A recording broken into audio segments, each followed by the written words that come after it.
Nanawagan ng investigasyon si House Deputy Speaker Chairperson Ronaldo Ronnie Puno kaugnay ng umano'y funders o mga sponsor ng maanumalyang construction projects na nakapailalim sa 2025 national budget. Kasama na rin ang papel ng Department of Budget and Management sa pagre-release at pagpipigil ng mga pondo. Ayon kay Representative Puno, lumalabas sa ilang ulat na may nangyayaring puntsabahan sa pagitan ng ilang kontraktor at opisyal para maglagay ng pondo sa mga proyektong matagal nang natapos o kaya naman ay hindi umiiral, bagay na dapat anyang masilip.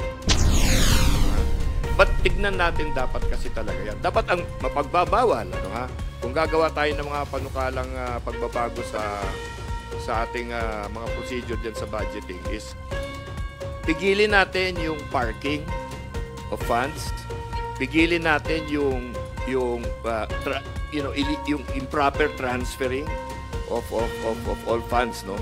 Batay sa inihaing House Resolution number 201 ni Puno na ilang pondo, partikular yung mga nagmula sa congressional insertion sa 2025 GAA ang sinadyang hindi agad inilabas at umano'y for later release kung matupad na ang ilang kondisyon. Ayon kay Puno, ang mga ganitong sitwasyon ay nangangailangan ng higit na transparency.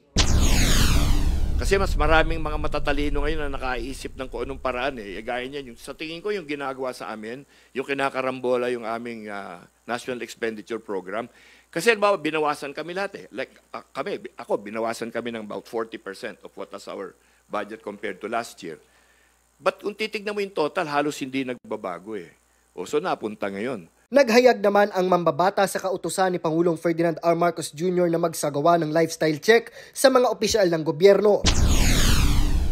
Kung nakita ka na meron kang ostentatious display of wealth, siguro that should be enough basis for an investigative body to look into the records of a public official. Wala anyang batas na nagbabawal na ilabas ang statement of assets, liabilities and net worth ng isang opisyal sa publiko. It should be a public record. Why are you going to have a SALM kung confidential? Di ba? The purpose of that is to ensure that there is no ill-gotten wealth on the part of anyone.